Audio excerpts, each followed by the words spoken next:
हरिओम तत्सत। एक बड़ा ही सुंदर प्रश्न आया है, दिल को छू गया।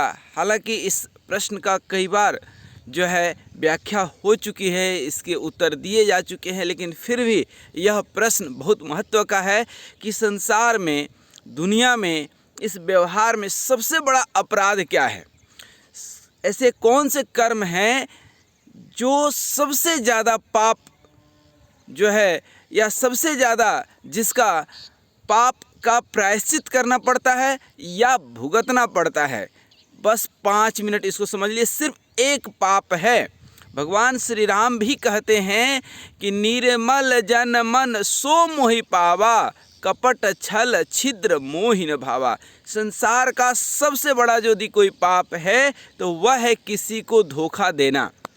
कहते हैं ना, धोखा 100 बार खा लो लेकिन किसी को एक बार भी धोखा मत देना। जो आपके ऊपर विश्वास कर रहा है उससे चीटिंग मत करना। धोखा धोकर खाओ, अर्थात कहे गए शब्दों को सहना सीखो, उसको फिल्टर करना सीखो। जो सही चीज़ हो आत्मसात करो, जो फालतू की चीज़ें हो रिप्लाई का ज़माना है वापस कर दो, लेकिन धोखा मत देना। किसी के साथ छल मत करना, किसी के साथ कपट मत करना। मन में कुछ और वचन में कुछ और, मनसा वच्चा कर्मणा, मन में कुछ और है, वचन में कुछ और है और व्यवहार में कुछ और है। ऐसा नहीं होना चाहिए। विचार और व्यवहार का सामंजस्य अति आवश्यक है। संसार का सबसे बड़ा कोई अपराध है तो वह है किसी के एहसान तले होने के बावजूद उसको चीटिंग देना। जो आपको जीवन में उन्नति के मार्ग पर, सन्मार्ग पर चलने के लिए प्रेरित किया, उसके साथ धोखा देना। जीवन में कभी किसी विपरीत परिस्थिति में यदि कोई आपका सहयोग किया, कोई आपका उपकार किया और समय पड़ने पर आप उसका उपकार नहीं कर सकते हैं, कोई बात नहीं है, लेकिन कम से कम अपकार तो मत कीजिए, उसके साथ चीटिंग तो मत कीजिए। उतना एहसान याद रखना एक मानवता या कहें तो परमार्थ में भी, अध्यात्म जगत में भी अति आवश्यक है। किसी के साथ भी, जानवरों के साथ भी किया गया छल कपट ये दिखता नहीं है। सबसे बड़ी बात यह है कि ये तीनों चारों पांचों चीज़ें, राग द्वेष ईर्ष्या छल कपट, ये सब दिखता तो नहीं है, लेकिन लेकिन लेकिन लेकिन ये बहुत बड़ा पाप का जो है प्रायश्चित करने का एक मौका पैदा कर देता है। ये इतना बड़ा पाप है कि जन्मों जन्मों तक नहीं कटते हैं। इसीलिए मैं भी कई बार बोलता हूँ, 100 बार धोखा खा लेना आप, लेकिन किसी को धोखा मत देना। समता संसार से, ममता एक भगवान से। समता संपूर्ण संसार से, लेकिन ममता एक भगवान से। इस संसार में जिससे ममता करेंगे, जिससे प्रेम करेंगे, हो सकता है कि वह आपको धोखा दे दे, हो सकता है कि कटु वचन बोल दे, हो सकता है कि आपकी बात न माने, लेकिन आपके मन में उसके प्रति कोई बुरा भाव नहीं आना चाहिए। ये भाव क्या होता है, आदत में आ जाता है। कहते हैं जा मति सा गति। जाते जाते इस संसार से जो मेरे दिमाग में चलते रहता है वही पुनर्जन्म में हम प्राप्त होते हैं। यदि किसी के साथ छल कपट करके और इस संसार में भी, अंतिम में भी, हम कहते हैं ना कि भगवान का भजन जो है अंतिम समय में कर लेंगे, बुढ़ारी में फलाहारी नहीं होता है मेरे प्यारे, बिल्कुल नहीं हो सकता है। यदि भगवान का भजन करना है तो करो भगवान का भजन भरी जवानी में। किसने देखा है बुढ़ापा आएगा भी या नहीं आएगा, और आएगा भी बुढ़ापा तो दांत बचेंगे नहीं भजन गाने के लायक, जिह्वा सही से काम करेगी नहीं, क्योंकि पूरा जीवन छल कपट और जो है ये माया मोह में यदि पड़े रहे हैं तो बुढ़ापा में क्या भगवान का भजन दिमाग में आएगा? कभी नहीं, कभी नहीं आएगा। एक सेठ मर रहा था तो बोला अपने पत्नी से कि बड़ा बेटा कहाँ है। उसकी पत्नी बोली कि आपके पास में ही बैठा है। दूसरा वाला कहाँ है? तो आपके पैर के पास बैठा है। तीसरा वाला कहाँ है? तो आपके सर के पास बैठा है। चौथा कहाँ है? तो वह आपके लिए भोजन पका रहा है। और पत्नी गदगद हो गई यह सोच करके कि जाते जाते अंतिम समय में भी इनको बच्चों से कितना प्रेम है। उस सेठ कहा, अरे मूर्खों, ये मरना जीना तो लगा रहेगा, ये दुकानदारी देखो, दुकान पर कौन है, चार का चारों बेटा मेरा यदि यहाँ है तो दुकान पर कौन है। तो अब आप समझ सकते हैं कि उस व्यक्ति को न बच्चों से प्यार है, न खुद से प्यार है, भगवान से क्या प्यार होगा, उसको तो दुकान से प्यार है।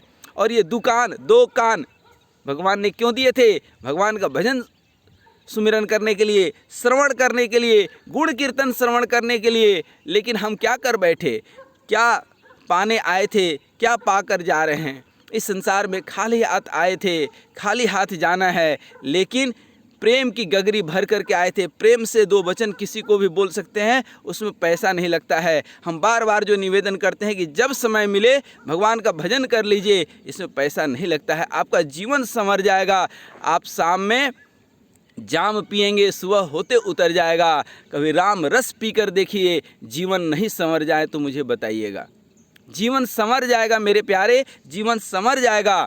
जो आपके जीवन में कभी किसी भी कारण से, किसी भी प्रकार से एहसान किया हो, उसके एहसान को कभी मत भूलना, उसको धोखा कभी मत देना। और मैं तो कहता हूँ किसी को भी धोखा मत देना, खास करके गुरुद्रोह।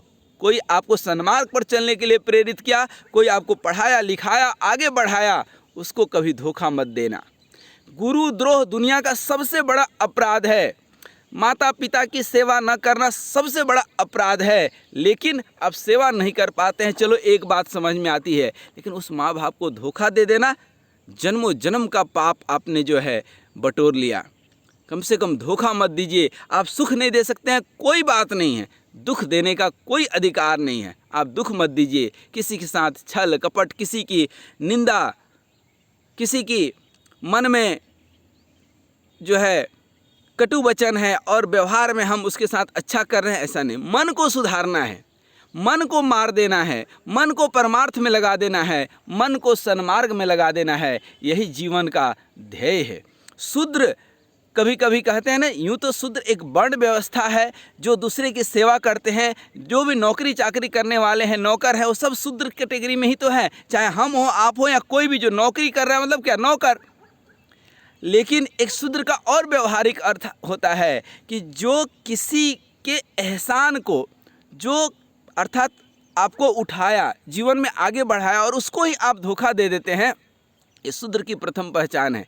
कहने का मतलब क्या है कि आपको पढ़ा लिखा करके कोई बड़ा बना दिया और आपको उस ज्ञान का अहंकार आ गया कि इनको क्या आता है, आता तो मुझे है, मैंने मेहनत करी है। अरे उस गुरु को ही आप भूल गए। तो जो गुरुद्रोही शिष्य होते हैं उन्हीं को शूद्र कहा गया है व्यवहारिक अर्थ में। शूद्र मतलब नीच, नीच मलिन बुद्धि वाले वे लोग सब हैं जो सन्मार्ग पर प्रेरित करने वाले के साथ धोखा, छल, कपट, निंदा करते हैं। इसलिए आइए एक आज से संकल्प ले लें कि 100 बार धोखा खा लेंगे, लेकिन एक बार भी धोखा नहीं देंगे। छल नहीं करेंगे किसी के साथ, किसी के प्रति मन में कपट नहीं रखेंगे, राग द्वेष ईर्ष्या इत्यादि से हम मुक्त होंगे। हरि ओम तत्सत, हरि ओम तत्सत। और ये सब तभी संभव है, ये सब संभव तब है। कहना आसान है, लेकिन इसको जो है व्यवहार में लाना थोड़ा मुश्किल है। कैसे आएगा व्यवहार में आसानी से? सिर्फ एक तरीका है, समता संसार से, ममता भगवान से। भगवान का भजन जब समय मिले नित्य निरंतर 15 मिनट 20 मिनट अवश्य कीजिए। ये जीवन को नहीं संवार दे। और तुरंत कुछ होता है ना, आग में हाथ देते हैं तो तुरंत जलता है, बर्फ़ पे हाथ देंगे तुरंत ठंडा लगेगा। कर्म दो तरह के होते हैं, एक समय के बाद जो है फल देते हैं, एक कर्म वो होता है जो तुरंत फल देता है। साधु अवज्ञा कर फल ऐसा, जरई अनाथ जरई लंका अनाथ कर जैसा। साधु की अवज्ञा, गुरुद्रोह करना, किसी सज्जन पुरुष के साथ छल कपट या जो है उसके एहसान को भूल जाना, ये पाप ठीक वैसे ही होता है। तुरंत साधु अवज्ञा तुरंत भवानी, तुरंत उसका फल मिलता है। ठीक उसी तरह से भगवान के भजन का भी फल तुरंत मिलता है। आप एक बार करके देखिए, मेरी बात मानिए, मेरा निवेदन मानिए। आपसे हम कोई धन दौलत समय कुछ नहीं मांग रहे हैं। करने योग्य कर्तव्य कर्म जो आप कर रहे हैं उसी में से समय निकाल करके आप टहल रहे हैं, टहलते टहलते राम राम जप लीजिए, हरि ओम ओम ओम ओम ओम हरि हरि हरि जप लीजिए। देखिए आपके जीवन में 6 महीना के अंदर परिवर्तन नहीं होने लगा, आपके मन में, आपके विचार में परिवर्तन नहीं होने लगा, तो आप इसी वीडियो के कमेंट में ज़रूर लिखिएगा, फिर मैं देखूँगा। ऐसा आज तक नहीं हुआ है। हरि ओम तत्सत, हरि ओम तत्सत जपते रहिए, राम राम करते रहिए, अपना काम करते रहिए। हरि ओम तत्सत, हरि ओम तत्सत।